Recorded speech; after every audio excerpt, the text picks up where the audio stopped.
नमस्कार, हम अफरोज। दोपहर 3 बजे के भोजपुरी समाचार में स्वागत बा। सबसे पहले प्रमुख समाचार।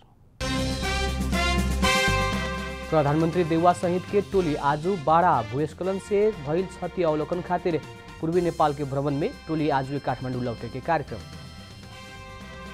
देश भर के मौसम में न्यून चापीय क्षेत्र के सामान्य प्रभाव, उच्च पहाड़ी या हिमालय भूभाग के कुछ स्थान में हिमपात की संभावना। देश भर आज बिहान 6 महीना से 5 वर्ष तक के बाल बालिका के विटामिन ए आ चील के दवाई खियावल जा रहा। दशहरा के चलते 4 दिन लेट। टर्की द्वारा अमेरिका सहित 10 देश के राजदूत के पर्सोना नॉन ग्राटा घोषित। टर्की के नीति स्वीकार न कैला पर देश छोड़े के आदेश। आईसीसी टी20 विश्व कप क्रिकेट अंतर्गत आज 2 खेल हो रहा। पहिल का खेल में बांग्लादेश और श्रीलंका बीच भिड़ंत।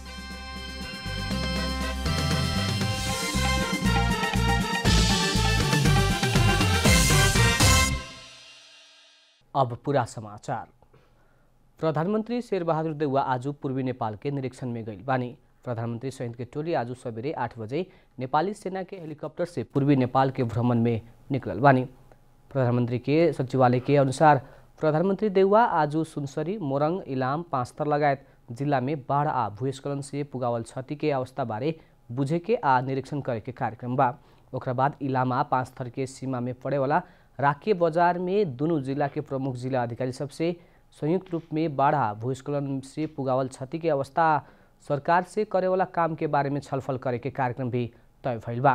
प्रधानमंत्री के साथ संचार तथा सूचना प्रविधि मंत्री ज्ञानेन्द्र बहादुर कार्की, ऊर्जा मंत्री पम्फा भूषाल, स्वास्थ्य राज्य मंत्री भवानी प्रसाद खापुङ लगायत बानी लोग। प्रधानमंत्री सहित के टोली आज वे काठमाडौँ लौटे के कार्यक्रम बा। आज अक्टूबर 24 अर्थात संयुक्त राष्ट्र संघ दिवस विभिन्न कार्यक्रम सबके आयोजना करके संसार भर मनावल जा रहा बा। सन 1948 से हर साल अक्टूबर 24 में संयुक्त राष्ट्र संघ दिवस मनावल जाला। आज के दिन विश्वभर विभिन्न कार्यक्रम सबके आयोजना करके संसार भर संयुक्त राष्ट्र संघ के गठन, कार्य आ ध्येय के बारे में जानकारी करावल जाला। हर साल 20 से 26 अक्टूबर तक संयुक्त राष्ट्र संघ द्वारा साप्ताहिक सप्ताह मनावते आइल बाटे। अक्टूबर 24 के विशेष रुचि या उत्साह के साथ संयुक्त राष्ट्र संघ दिवस के रूप में मनावला। पहिलका आ दोसर विश्व युद्ध से कमजोर हो चुकल विश्व मानचित्र आ युद्ध के पीड़ा सब में विश्व शांति या सद्भाव कायम करे में मध्यस्थता करे खातिर पुरान लीग ऑफ नेशंस में भूमिका खेलते आवत रहे। पहिलका आ दोसर का विश्व युद्ध जैसन आतंकित युद्ध सब फेरू होखे ना देवेला संयुक्त राष्ट्र संघ के स्थापना कैल गई। विश्व में शांति स्थापना, स्थायी या संतुलित विकास के आयाम के सबलीकरण करे के आ छोट बड़का सभी राष्ट्र राज्य के सार्वभौमिकता आ पारस्परिक हित के आयाम के प्रवर्धन करे के सवाल में संयुक्त राष्ट्र संघ के भूमिका रहते आइल बा।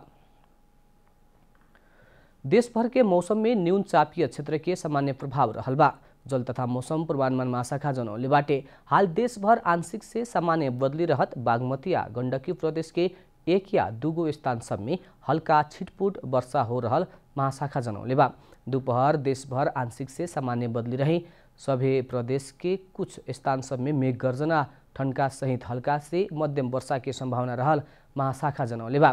साथ ही उच्च पहाड़ी तथा हिमालय भूभाग के कुछ स्थान सब में हल्का हिमपात की संभावना रहल। सतर्कता अपनावे खातिर मौसमविद सब आग्रह कैले बा लोग। प्रधान न्यायाधीश चुलेन्द्र शमशेर जबरा आ नेपाल बार एसोसिएशन के पदाधिकारी बीच सर्वोच्च अदालत में छलफल शुरू भइल बा।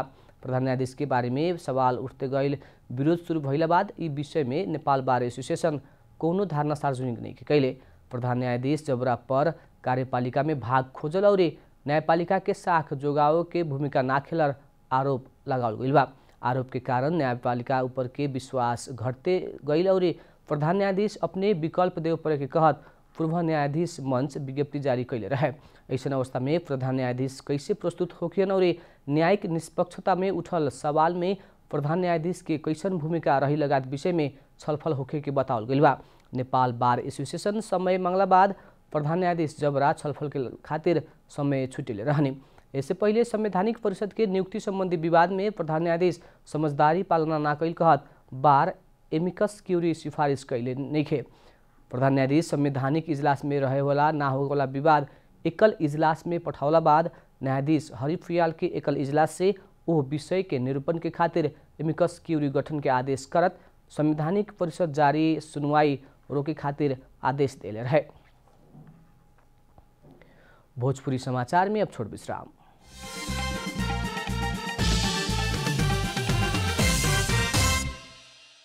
भोजपुरी समाचार में अब बाकी समाचार। देश भर आज और बिहान 6 महीना से लेके 5 वर्ष तक के बाल बालिका के विटामिन ए कैप्सूल और चील के दवाई खियावल जा रहा बा। सरकार प्रत्येक वर्ष 3 और 4 कार्तिक में विटामिन ए खियावते आइला में ई वर्ष 10 परला से 7 और 8 कार्तिक में खियाव लागल जनौले बा। देश भर के 6 से लेके 59 महीना तक के बाल बालिका के विटामिन ए कैप्सूल और 12 से 59 महीना तक के बाल बालिका के चील के दवाई खियावे के स्वास्थ्य तथा जनसंख्या मंत्रालय जनौले बा। सरकार देश भर के प्रत्येक वार्ड में टोकल खोप केंद्र में अपन बाल बालिका के ले जाके विटामिन ए और चील के दवाई खियावे खातिर अनुरोध कैले बा। पृथ्वी राजमार्ग अंतर्गत गजुरी गाउँपालिका 1 गजुरी बजार में चल रहल बस में आगलागी भइल बाटे। सुर्खेत से काठमाडौँ तरफ आ रहल ना 6ख1471 नंबर के यात्रुवाहक बस में आज इतवार के सवेरे 81 आगलागी भइल रहे। 36 जने यात्रु रहल बस में सबै यात्रु सकुशल रहल और बस में रहल सामान जर के नष्ट भइल प्रहरी जनौले बा। बस के इंजन से धुआं निकलला बाद बस रोके यात्रु के बाहर निकालला के कारण मानवीय क्षति होखे ना मिलल और राजमार्ग क्षेत्र में रहल दमकल और स्थानीयवासी के सहयोग में आगे नियंत्रण में लेहल गईल जिला प्रहरी कार्यालय गजुरी जनौले बा। अब आर्थिक समाचार।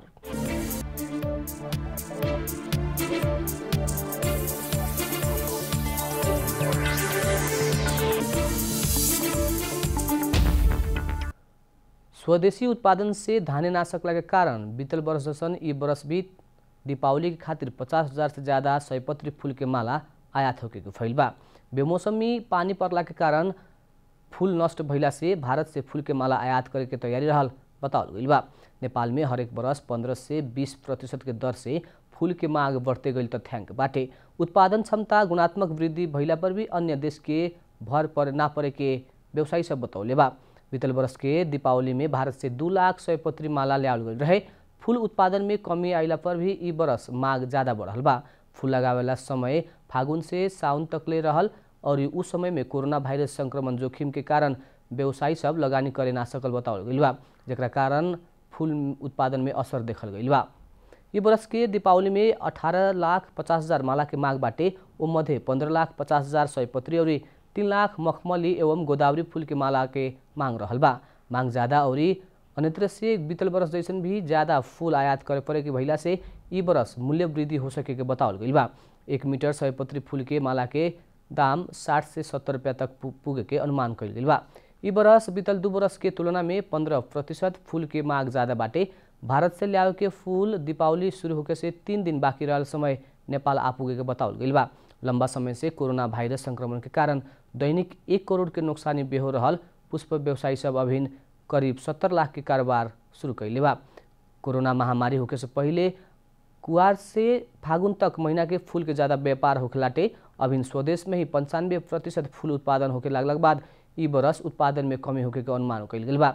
दीपावली और अन्य मौसम में 11 करोड़ मूल्य बराबर के फूल विदेश से आयात होते आइल बाटे। कुआर से फागुन तक विभिन्न चाड पर्व और विवाह के मौसम परे के भइला से फूल प्रयोग ज्यादा होखेला। नेपाल में अभिन व्यावसायिक रूप में 450 प्रजाति के फूल उत्पादन होते आइल बाटे। नेपाल में लगभग 157 हेक्टेयर क्षेत्रफल में 700 व्यवसायी सब एकर खेती करते आइल बा। भोजपुरी समाचार में अब छोट विश्राम।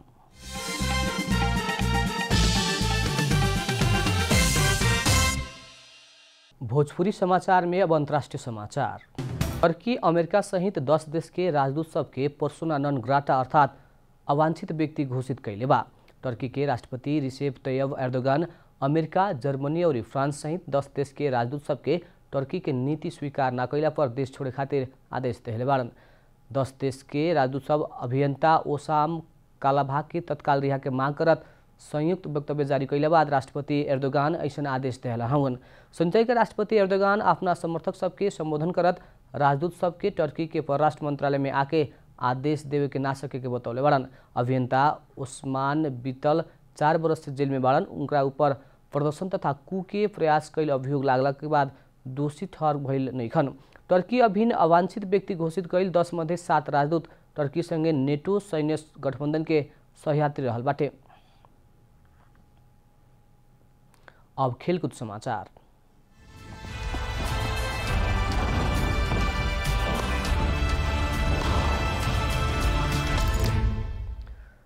आईसीसी टी20 विश्वकप क्रिकेट अंतर्गत आज 2 खेल हो रहा बा। विश्वकप के सुपर 12 अंतर्गत आज बहुचर्चित भारत और पाकिस्तान बीच प्रतिस्पर्धा होके भइल बाटे।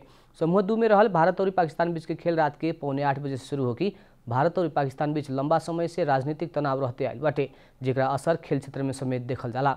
भारत और पाकिस्तान बीच के क्रिकेट भिड़ंत के एक और दूसर के प्रतिष्ठा से जोड़ के समेत देखल जाला, लेकिन दोनों टीम आईसीसी और एससीसी के प्रतियोगिता बाहेक एक दूसरा विरुद्ध ना खेलेला। सन 2019 के एक दिवसीय विश्वकप के बाद भारत और पाकिस्तान बीच पहिलका बेरी प्रतिस्पर्धा होखे लागल हुए। अभिन्न सन 2016 बाद टी20 विश्वकप 2 टोली पहिलका बेर खेले लागल बाटे। सन 2016 के विश्वकप में भारत पाकिस्तान के 6 विकेट से हराउले रहे। सन 2019 के एक दिवसीय विश्वकप में समेत भारत विजयी भइल रहे। ऐसे ही शारजाह में होखेवाला पहिलका खेल में बांग्लादेश और श्रीलंका बीच प्रतिस्पर्धा होगी। श्रीलंका और बांग्लादेश बीच के खेल 4:45 बजे शुरू होगी। दोनों टीम पहिलका चरण से आयल बाटे। दोनों टीम सुपर 12 में समेत जीत निकाले के योजना में मैदान उतरल बाटे। अंत में प्रमुख समाचार फिर एक बेर। प्रधानमंत्री देउवा सहित के टोली आज बाढ़ा भूस्खलन से क्षति भइल अवलोकन खातिर पूर्वी नेपाल के भ्रमण में टोली आजुए काठमाडौँ लौटे के कार्यक्रम। देशभर के मौसम में न्यून चापीय क्षेत्र के सामान्य प्रभाव, उच्च पहाड़ी या हिमालय भूभाग के कुछ स्थान में हिमपात के संभावना। देशभर आजू अभियान 6 महीना से 5 वर्ष तक के बाल बालिका के विटामिन ए या तिल की दवाई खियावल जा रहा। दशहरा के चलते 4 दिन लेट। टर्की द्वारा अमेरिका सहित 10 देश के राजदूत के पर्सोना नॉन ग्राटा घोषित। टर्की के नीति स्वीकार न कैला पर देश छोड़े के आदेश। आईसीसी टी20 विश्वकप क्रिकेट अंतर्गत आज 2 खेल हो रहा। पहिलका खेल में बांग्लादेश और श्रीलंका बीच भिड़ंत हो रहा।